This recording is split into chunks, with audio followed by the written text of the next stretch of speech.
Just before we dive into the video, I want to let you guys know we have an awesome giveaway running right now with the guys over at Gamerchic for everything you see on screen. If you want to get involved, be sure to click that link in the description box down below. And if you want to save some money on buying Iceborne in the UK, then you can go over to their website and use the code Arekkz Gaming, which makes it one of the cheapest places to buy right now.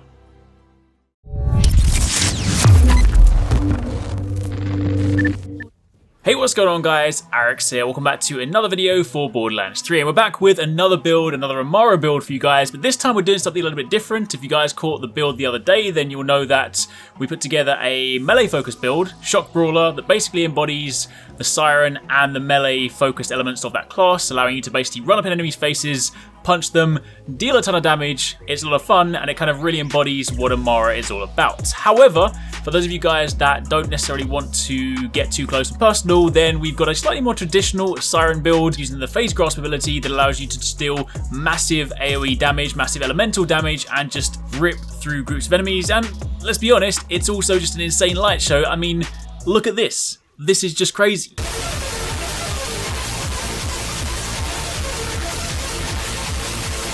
So yeah, for those of you guys that want to give this a whirl, then let's turn our attention to the trees. The very first thing we're going to be doing is speccing down the Fist of the Elements tree. Of course, the main ability here is Phase Grasp. This is the one that is, kind of slightly more traditional Siren ability. It allows you to summon a giant fist that bursts from the ground and locks the target enemy in place. We've had kind of variations of this for other Sirens in the past, so this is pretty bog standard. Now on the first line, what you're then going to be doing is maxing out the Anima ability.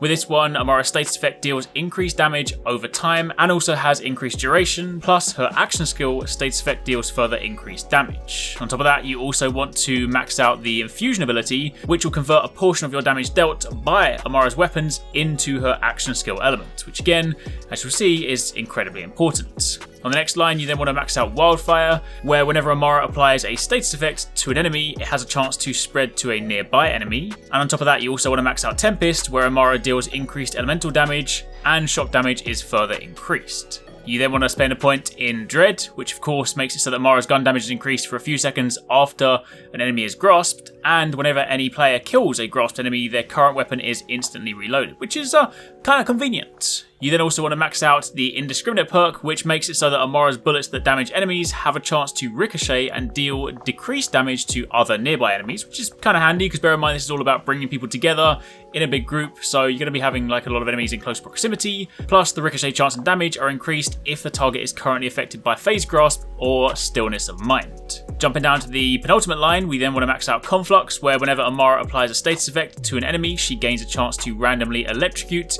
ignite, or melt that enemy. So this is where the sort of multi-element aspect of this build comes in. And you then want to grab the final skill, Forceful Expression, where Amara's guns deal bonus elemental damage based on her action skill element. Then you want to go and grab the mod Ties That Bind, which will change Phase Grasp from simply the fist that comes at the ground grabbing enemies, and now it makes it so that enemies that are near the grasped target are all linked together, and any damage dealt to a linked target is shared between all the other linked targets. So it basically creates this huge tether, and the radius is pretty big, so you can actually grab quite a lot of enemies. Basically what you want to do with this, the kind of typical flow for this build, of course after we speak about the raid and perks, is that essentially you run in and you Phase Grasp like the biggest enemy in the room, and the Ties That Bind will then grab everything around it, and if you then pair that with the Allure mod, that basically creates a singularity on action skill use that pulls enemies together. So when you link these all in one and you then grasp the enemy, everything else gets tethered, everything gets pulled together in the singularity, it means that you have more things getting caught by this tether, so you effectively get this huge group of enemies that are all affected by the Phase Grasp ability.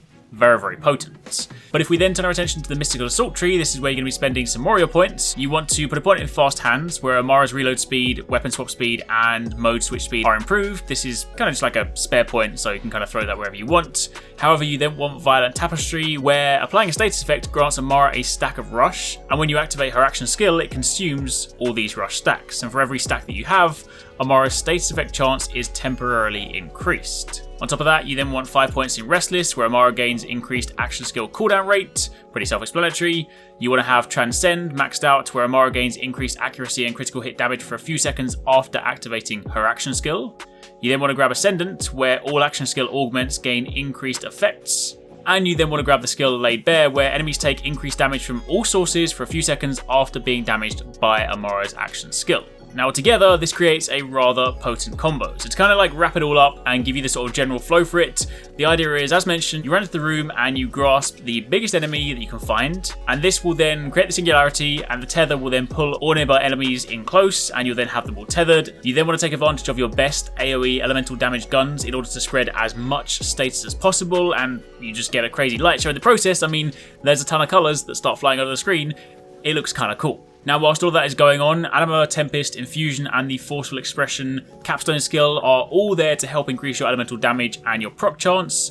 Violent Tapestry, of course, from the Mystical Assault tree also helps with this, which increases your status effect chance on action skill usage as long as you have the rush stacks built up. Wildfire amidst this, of course, helps spread status between enemies, and that loops well with Conflux, which has a chance to proc another random status effect which can trigger Wildfire. Additionally, skills such as Transcend, Lay Bare, Dread, and Indiscriminate, they all empower you when you use your action skill, allowing you to dole out extra damage to the grasped target, and of course, because that all links, that's also damage to any nearby enemies. The Restless skill, of course, helps the cooldown of your action skill, and with Guardian ranks, it's actually been possible to get the cooldown on this to around 18 seconds, so you can spam it relatively frequently. The main things you need to factor in with this build is that you kind of need to plan ahead a little bit to sort of understand your opponent or your enemy's elemental weaknesses, because of course this is a heavy elemental focused build, so you want to try and sort of pair that accordingly. If you know something is weak to fire or thunder or ice, try and sort of use those weapons ahead of time, try and sort of spec that into your loadout.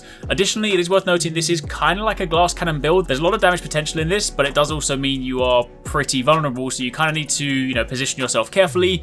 There is, however, a way to make it a little bit more tanky. If you want survivability, you can instead take points out of Lay Bare, and then together with the extra points, you can put that into Sustainment, which gives you lifesteal whenever you deal elemental damage with your weapon. So that will kind of help keep your HP topped up. So if you do have trouble running the build in its current configuration and you find you go down too frequently, maybe try that variation so you've got a bit more survivability, but otherwise, this is just a ton of elemental AoE damage, and it just, this is, if you like your kind of more conventional Siren play, this is one for you. Anyway, for the time being, that's a rundown of the alternate Amara build. If you guys haven't seen the original one, again, you can find that link down below. But otherwise, be sure to keep it locked. We've got plenty more Borderlands content coming your way. There are lots of other builds on the channel for the other characters, so if you haven't seen them, you can check those out too. Otherwise, keep it locked for plenty more.